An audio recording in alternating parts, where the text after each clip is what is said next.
Man, what's up everybody? I just wanted to make this quick video, um, on the things that I'm starting to see, like, on YouTube on the black side. Um, well, on both sides, black and white, sides of YouTube.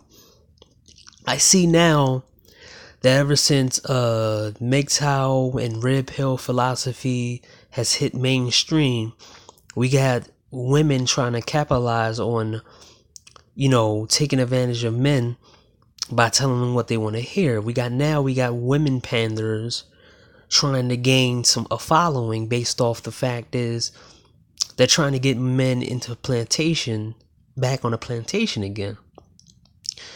I'm seeing more and more and more and more and more women just popping up out of nowhere, talking about how hard it is for men and blah blah blah, and how men hit playing and stuff. But this rhetoric wasn't being told before MGTOW became public. I mean, before it became mainstream on CNN. I would like for more men out here to not believe that crap, because they did the same thing to this chick. I forgot her name. I gotta look her up. Olivia, whatever her name is. It was a light-skinned chick who tried to talk about MGTOW, and they got her out of there. I think a lot of guys on the white side of MGTOW are talking about all the women who trying to trick men into believing that they actually have empathy for men, but we already know that most women don't have empathy for men. So pretty much that's on the white side, but on the black side, we have a lot of YouTubers who we got a lot of black YouTubers who now making it hard for men to come online and vent their problems.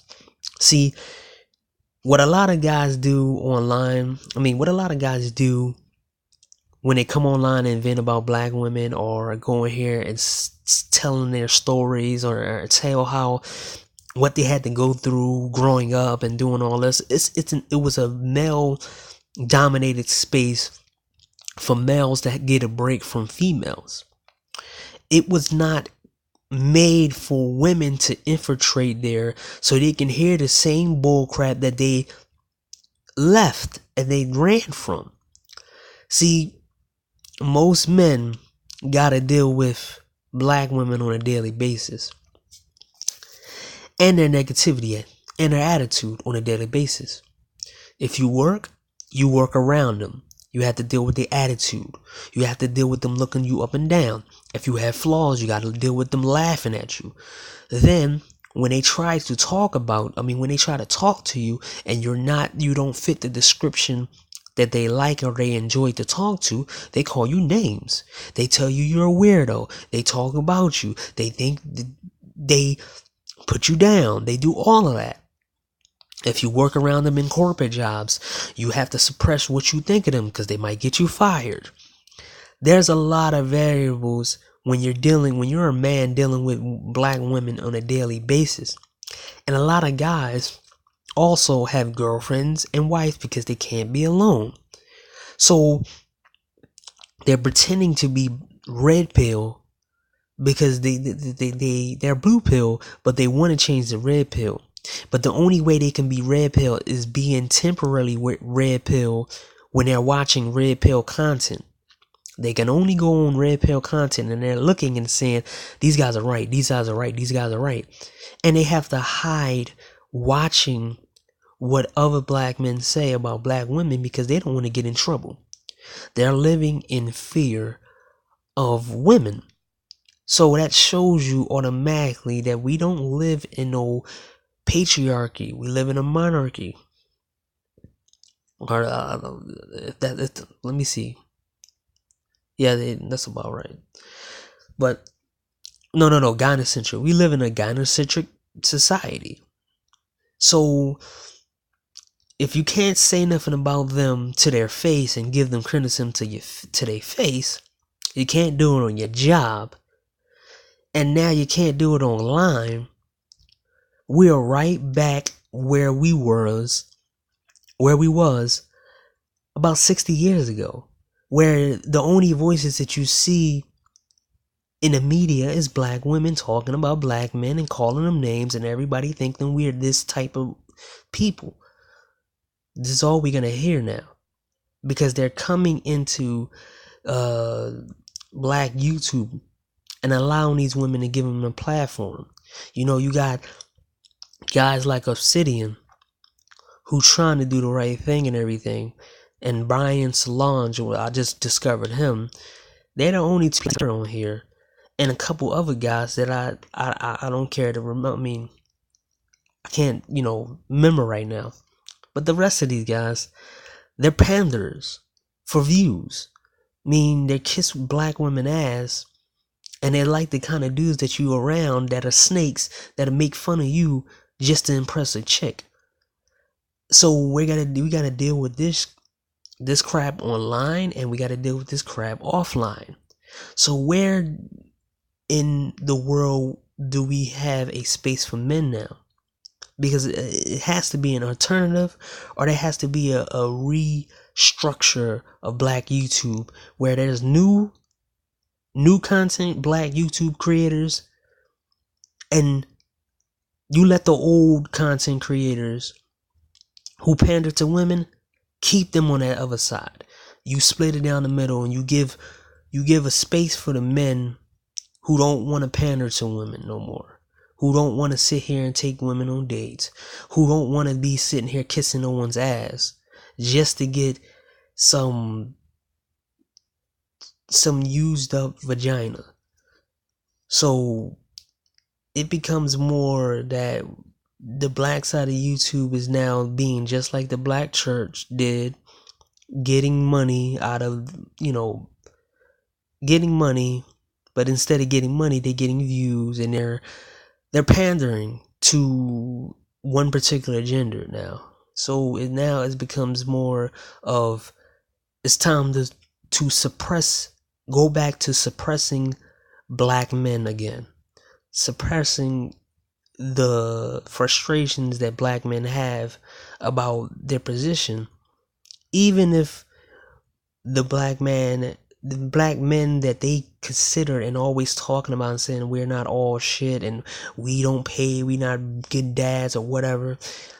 And now there's a lot of guys out here who stopped talking about black men and black women issues, and now they started going to women issues and having women moderators. They're taking jabs at their subscribers. They're telling them they doing this and that. They're using incels as an insult. They're using calling people beta males. They're doing all types of crap that you hear the same talking points as women. These popular black male YouTubers are now pretty much panders of women. And it's a sad state of affairs that we see the state of black YouTube that we're in right now. I mean, I don't consider myself a part of this whole thing. I just put out videos in order to voice my opinions about everything, and I'm happy that I'm actually low key, because the doxing that goes on YouTube, and when these women get together and do certain things to guys, they ruin their lives, they get people fired, and call the police on people. It gets a bit much. So I'm glad I'm at the low level, but as I said before in my previous videos, when I was on Facebook, I was a lot noticed on there, and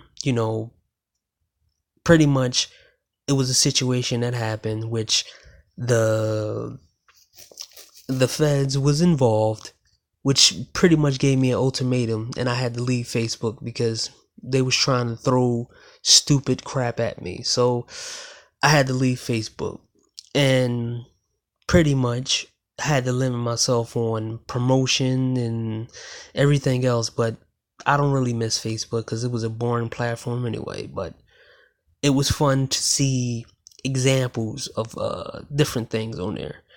So pretty much I'm happy about that I'm not as known, and I don't have anybody from Facebook who recognize me on YouTube, because then they'll start spreading the lies like they did before, and then the law will come up again. And I don't want to deal with that. I was dealing with that for at least all of last year. So yeah, that's about it with my comments about everything. Like, it's a sad thing that we got black men throwing other black men under the bus, just like always. For black women, they make more money to live a better life. I mean, not even to live a better lifestyle. Some of these dudes out here who's pandering to these women and letting these moderators and these people into black YouTube, they're just living a beyond their means expensive lifestyle. So they had to change their models, and they had to change all of the things that they say, and they see a group of women who don't like what they're saying, but like that the fact that they're entertaining, and they switched it around and say, oh yes, I can talk about the men who the women don't like and keep them entertained and get money from them, and I can get more crap and get more stuff and live a better life, just like the black church. I mean, do I have faith that, black YouTube is gonna get better? I don't know. There's only a few channels, about like 10 channels, that stay consistent with their content for 5 years. The rest of them all changed and all started pandering, and all have something behind them. But yeah, that's about it, man, because I don't want this video to be too long.